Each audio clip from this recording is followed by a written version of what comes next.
السلام علیکم دوستوں، ایک سائڈ پہ موظف گھر میں خوش آمدید۔ آصف علی زرداری صاحب کی اچانک اسلام آباد آمد اور مشکوک سرگرمیاں ہیں، اور رات گئے ان کی کچھ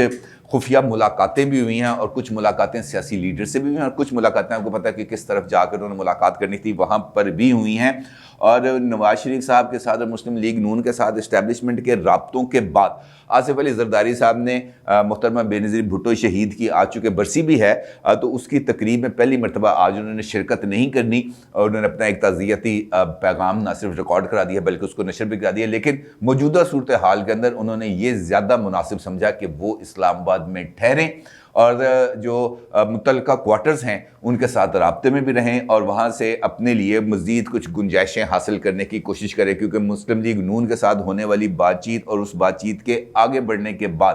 پاکستان پیپلز پارٹی اور خاص طور پر آصف علی زرداری صاحب یہ محسوس کر رہے تھے کہ ان کی کوئی حق تلفی کی گئی ہے، اور اسی لیے آصف علی زرداری صاحب نے، اگر آپ دیکھیں گزشتہ 12-14 دن کے اندر، تو آپ کو بلاول صاحب پولیٹیکل سکرین پر نظر نہیں آئیں گے، اور ایسا لگتا ہے کہ اس وقت آصف علی زرداری صاحب نے بلاول بھٹو صاحب کو ڈرائیونگ سیٹ سے ہٹا کر سائیڈ والی سیٹ پہ بٹھا دیا ہے، اور خود انہوں نے ڈرائیونگ سیٹ سنبھال لی ہے، اور ڈرائیونگ سیٹ سنبھالنے کے بعد ان کی جو پہلا پڑاؤ ہے وہ اسلام آباد میں ہے۔ اگرچہ آج بلاول صاحب نے نوڈیرو کے اندر محترمہ بے نظیر بھٹو شہید کی برسی کی تقریب سے خطاب بھی کرنا ہے، لیکن آصف علی زرداری صاحب کی اسلام آباد میں کیا مصروفیات ہیں، کن سے ملاقات ہوئی، کن سے پہلے گفت و شنید ہوئی تھی، اور کس شخصیت کے ساتھ کراچی کے اندر ان کا رابطہ ہوا، اور اسلام آباد کے اندر ملاقات کا ٹائم اور وقت اور مقام اس کا تعین کیا گیا، تمام تفصیلات آپ کے ساتھ بتاؤں گا، اور ساتھ اس سوال کا بھی جائزہ لیں گے کہ کیا مسلم لیگ نون کو اسٹیبلشمنٹ کے ساتھ ڈیل کی ضرورت ہے، یا اسٹیبلشمنٹ کو ضرورت ہے کہ وہ اس وقت سامنے آئے اور آ کر پاکستان کی پاپولر پولیٹیکل جماعتوں کے ساتھ، چاہے وہ پیپلز پارٹی ہے، چاہے وہ نون لیگ ہے، چاہے وہ ANP ہے، چاہے UJUIF ہے، ان کے ساتھ اپنے رابطے بڑھائے اور ان کے ساتھ کسی نہ کسی انڈرسٹینڈنگ پر پہنچے۔ بڑا امپورٹنٹ نقطہ ہے، یہ آپ کے ساتھ شیئر کروں گا، لیکن اس سے پہلے اب بات کریں گے محترمہ بے نظیر بھٹو صاحبہ کی، کیونکہ آج ان کی برسی بھی ہے، اور چونکہ میں نے اپنا جب جرنلسٹک کیریئر کا آغاز کیا تھا 9 جون 1990 کو، تو اس وقت میرا جو پہلا انسٹیٹیوشن تھا، درسگاہ تھی جہاں سے میں نے صحافت کی الف بے سیکھی، وہ روزنامہ مساوات تھا جو پیپلز پارٹی کا ترجمان اخبار تھا، اور میں اگر یہ کہوں کہ میری جو جرنلسٹک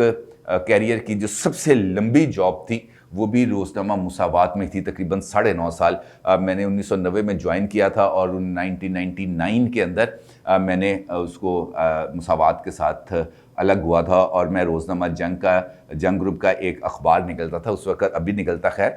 لاہور سے روزنامہ آواز، اس سے منسلک ہو گیا تھا۔ جو بات میں آپ کے ساتھ شیئر کرنا چاہ رہا تھا انفیکٹ محترمہ بے نظیر بھٹو کے حوالے سے، چونکہ ان کے ساتھ کچھ ملاقاتیں رہی ہیں، کیونکہ جب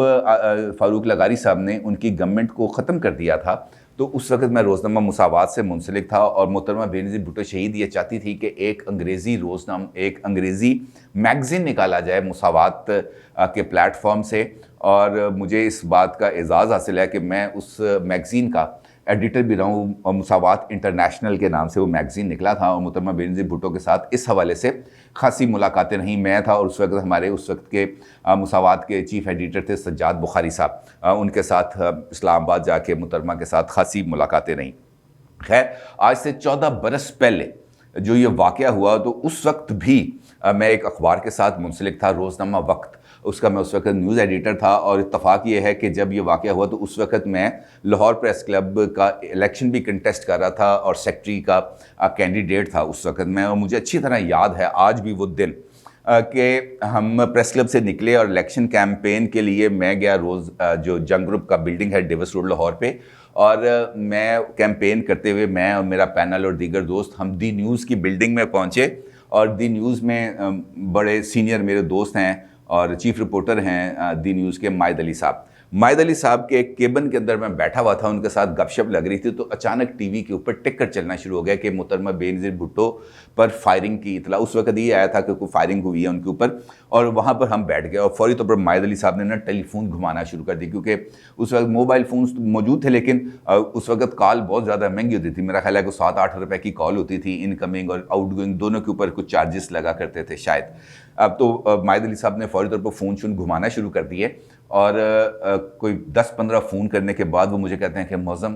میرا یار یہ خیال ہے کہ کوئی کام بڑا ہو گیا، کیونکہ جس قسم کی مجھے انفارمیشن آ رہی ہیں مجھے یہ لگتا ہے کہ ہمیں نا اب فوری طور پر اپنے جو اسٹیشنز ہیں وہاں پر ہمیں فوری طور پر پہنچنا چاہیے۔ جب مائد علی صاحب نے مجھے یہ کہا کہ یار یہ معاملہ کچھ مجھے گڑبڑ لگ رہا ہے، تو اسی وقت ہم نے اپنی الیکشن کیمپین کو روکا اور میں فوری طور پر اپنے آفس چلا گیا۔ آلدو وہ الیکشن اس کے بعد جب یہ خبر کنفرم ہوئی وہ الیکشنز پوسٹ پون ہو گئے، اس کے بعد 5 جنوری کو ہوئے تھے، ادروائز 28 دسمبر کو الیکشنز ہونا تھے۔ لیکن اس کے بعد وہاں پر میں پہنچ گیا اور پھر جب رابطے کیے اپنے بیورو آفیسز سے، اپنے بیورو چیف سے اور دیگر لوگوں سے، تو پتہ چلا کہ یہ واقعہ ایک اندوناک واقعہ پاکستان کی تاریخ کا ہو گیا، اور انفیکٹ اس واقعے نے پاکستان کی غریب عوام کی اس امید کو بھی توڑ دیا اور پاکستان کے اندر جو پولیٹیکل توازن تھا اس کو بھی ختم کر دیا، کیونکہ وہ پولیٹیکل توازن ایک جانب نواز شریف صاحب تھے اور دوسری جانب محترمہ بینظیر بھٹو صاحبہ تھیں، اور ان دونوں کے درمیان یہ پاور بیلنس اوپر نیچے ہوتا رہتا تھا، اور محترمہ بینظیر بھٹو کی شہادت کے بعد یہ پاور بیلنس اچانک خراب ہو گیا اور یہ ٹوٹل ٹلٹ کر گیا مسلم لیگ نون کی طرف۔ اور اس کے بعد پھر اسٹیبلشمنٹ کو اس بات کی ضرورت پیش آئی کہ یار یہ تو سارے کا سارا بیلنس شفٹ کر گیا ہے نون کی طرف، اب اس بیلنس کو کیسے شفٹ کیا جائے، واپس لے کے آیا جائے ایک ایسا توازن جہاں پر جو نواز شریف صاحب ہیں ان کو کچھ سامنے ٹکر دینے والا کوئی بھی ہو، کیونکہ اس وقت پیپلز پارٹی اور نون لیگ نے مل کے مشترکہ گورنمنٹ بھی بنا لی تھی، پھر افتخار چودھری صاحب کے معاملے کو لے کر تنازع بھی ڈیولپ ہو گیا تھا، اور کوشش کافی کی اسٹیبلشمنٹ نے کہ جو اس وقت کی کنگز پارٹی تھی کاف لیگ، اس کو پروموٹ کر کے نواز شریف صاحب کے مقابلے میں لایا جائے، اور نواز شریف صاحب کی پارٹی کے بہت سارے لوگوں کو توڑ کر کاف لیگ میں پہلے بھی شامل کیا جا چکا تھا، لیکن یہ ایکسپیریمنٹ ناکام ہو گیا۔ اور اس کے بعد یہ والا جو تجربہ ہے اس کی بنیاد بھی اگر ہم دیکھیں تو محترمہ بینظیر بھٹو کی شہادت کے بعد ہی رکھی گئی، کیونکہ اس سے پہلے جو عمران خان صاحب ہیں ان کی پالیٹکس کے اندر صرف ایک سیٹ تھی، کیونکہ اس سے پہلے الیکشن انہوں نے لڑا تھا، ہار گئے تھے، پھر 2008 کا الیکشن میرا خیال ہے انہوں نے اس کا بائیکاٹ کر دیا تھا، کیونکہ اس وقت وہ اے پی ڈی ایم کے پلیٹ فارم پہ تھے، اور اس کے بعد انہوں نے ایک سیٹ کا جو وہ جیتی تھی، لیکن میرا خیال ہے کچھ اس قسم کی، اگر معافی چاہتا ہوں اگر کوئی تاریخ کو آگے پیچھے تھوڑی سی ہو جائے تو، لیکن یہ جو اس پاور سٹرکچر کو بیلنس کرنے کے لیے جو بنیاد تھی انفیکٹ وہ محترمہ بینظیر بھٹو کی شہادت کے بعد ہی رکھی گئی کہ اس معاملے کو کسی نہ کسی طریقے سے بیلنس آؤٹ کیا جائے، کیونکہ اگر یہ بیلنس نہیں ہوگا تو مسلم لیگ نون ڈومینیٹ کر جائے گی پولیٹیکل سینیریو کے اوپر، اور اس کا راستہ روکنا ضروری تھا، کیونکہ پیپلز پارٹی فوری طور پر شرنک ہو گئی۔ آصف علی زرداری صاحب پریزیڈنٹ بننے کے بعد پیپلز پارٹی کو گراس روٹ لیول پر کوئی بندہ چلانے کے لیے، کوئی بندہ آگے لے کے جانے کے لیے کچھ اتنا تگڑی کوئی اسامیاں یہاں پہ موجود نہیں تھیں، اور اس کے بعد جو دہشت گردی کے واقعات ہو رہے تھے پے در پہ، اس کی وجہ سے بھی چونکہ پیپلز پارٹی کو مسلسل ٹارگٹ کیا جا رہا تھا، اور اے این پی کو، یہ دونوں جماعتیں کل بھی اس دہشت گردی کی ویو کا نشانہ بنی اور آج بھی یہ اسی کا نشانہ بن رہی ہیں،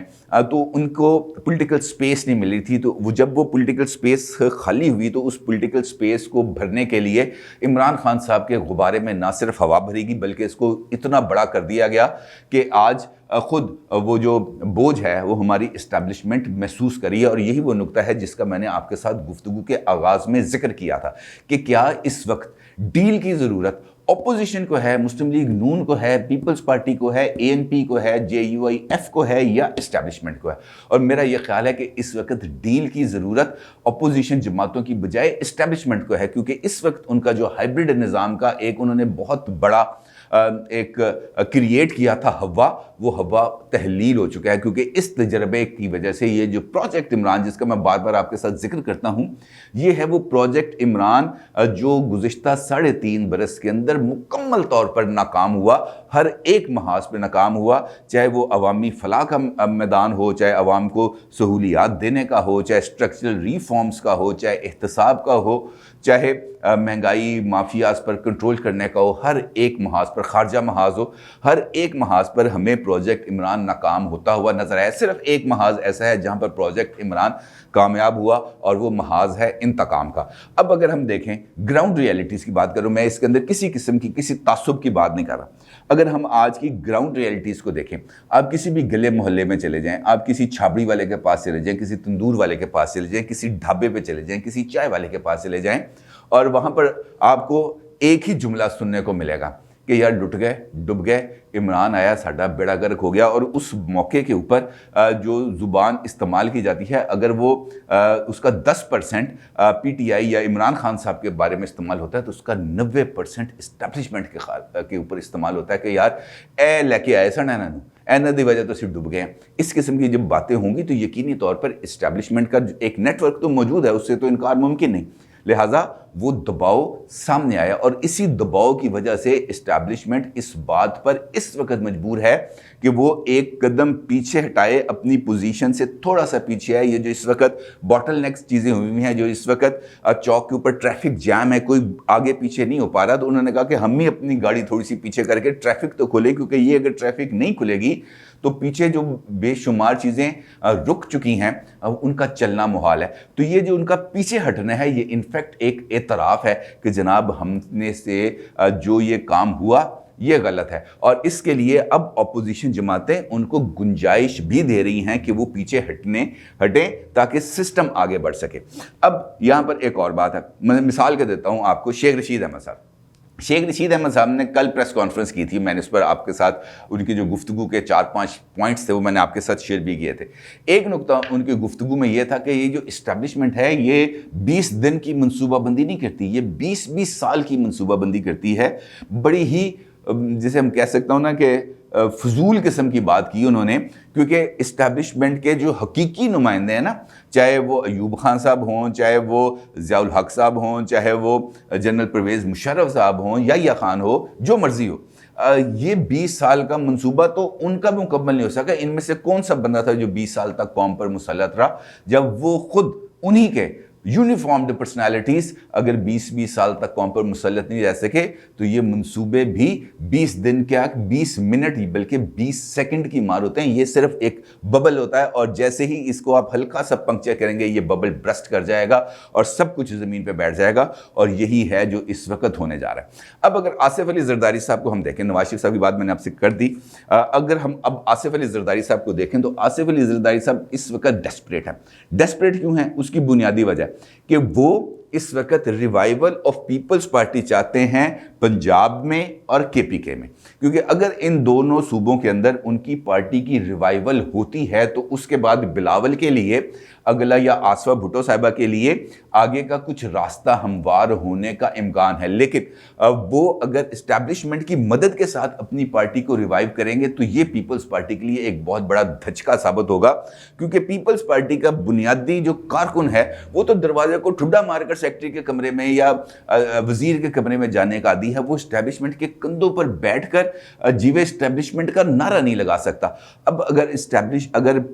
آصف علی زرداری صاحب پیپلز پارٹی کو پنجاب اور کے پی کے اندر ریوائیو کرنا چاہتے ہیں تو ان کو جو سٹانس لینا پڑے گا وہ وہی سٹانس لینا پڑے گا جو اپوزیشن کے اندر عمران خان نے لیا تھا نواز شریف صاحب کے خلاف، یا نواز شریف صاحب نے لیا ہے اسٹیبلشمنٹ کے خلاف اپوزیشن میں رہتے ہوئے۔ اسٹیبلشمنٹ کے ساتھ اپنے آپ کو الائن کر کے پیپلز پارٹی کبھی بھی اپنی پوزیشن کو ری گین نہیں کر سکتی، ری برتھ نہیں ہو سکتی۔ اب جو آصف زرداری صاحب آئے اچانک اسلام آباد، تو اس کے بارے میں بتایا یہ جا رہا ہے جناب کہ گزشتہ رات گئے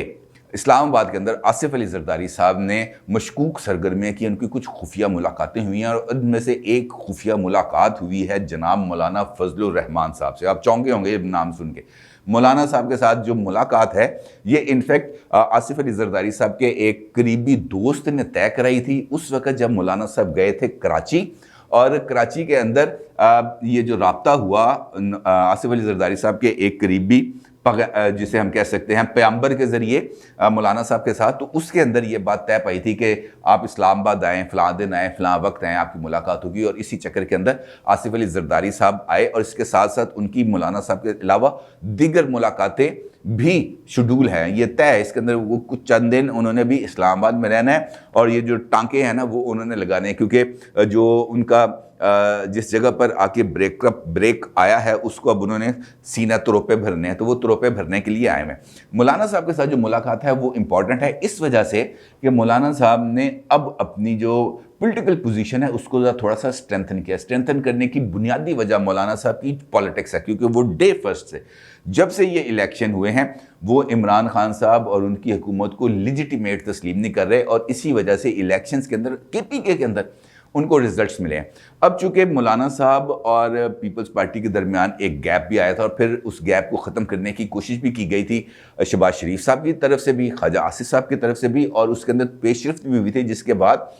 بلاول صاحب اسلام آباد میں مولانا صاحب کے گھر گئے تھے اور وہاں پر جا کے اس سے انہوں نے ملاقات کی تھی۔ اب آصف علی زرداری صاحب کی ملاقات ہوئی ہے۔ اب اگرچہ اس ملاقات کی جے یو آئی کے جو ذرائع ہیں نہ اس کی تصدیق کر رہے ہیں نہ تردید کر رہے ہیں، وہ یہ نہیں کہہ رہے کہ آصف زرداری صاحب نہیں آئے، البتہ وہ یہ بھی نہیں مان رہے کہ آصف زرداری صاحب آئے۔ تو اس کا مطلب یہ ہے کہ جب آپ تردید واضح طور پر دو ٹوک انداز میں نہ کریں تو اس کا مطلب یہ ہوتا ہے جناب کہ کچھ نہ کچھ اس معاملے کے اندر بھی گڑبڑ شامل ہے۔ دوسرا، جب یہ اطلاع پھیلی، جب یہ اطلاع آگے بڑھی کہ مسلم لیگ نون کے اب اسٹیبلشمنٹ کے ساتھ نہ صرف رابطے ہو چکے ہیں بلکہ مذاکرات بھی آگے بڑھ گئے، تو آصف علی زرداری صاحب نے اس بات کو بھی ضروری سمجھا کہ وہ اسلام آباد آئیں، اسلام آباد میں آ کے بیٹھیں اور دوبارہ کچھ ایسی ایک گیم کریں جس کے نتیجے میں اسٹیبلشمنٹ ان کے ساتھ دوبارہ الائن ہونے پر مجبور ہو۔ اور وہ کیا وجہ ہو سکتی ہے آپ بتائیں؟ میرا یہ خیال ہے کہ اس کی بنیادی وجہ ہو سکتی ہے یہ منی فنانس بل۔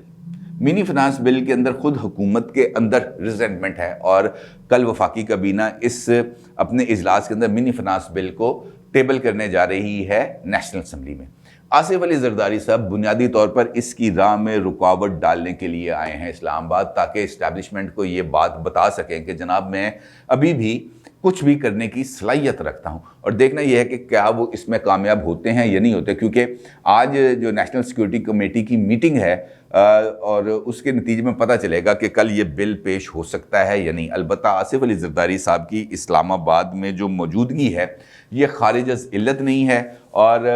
وہ اس معاملے کو لے کے اگر آئے ہیں سامنے تو پھر یقینی طور پر کچھ ریزلٹس بھی وہ لینے کی کوشش کریں گے، اور دیکھنا یہ ہے کہ ان کی جو ملاقاتیں ہونی ہیں یا ہوئی ہیں اس کا ان کو کیا نتیجہ ملتا ہے۔ اپنی رائے کا ضرور اظہار کیجیے گا۔ آپ کا بہت شکریہ۔ اللہ حافظ۔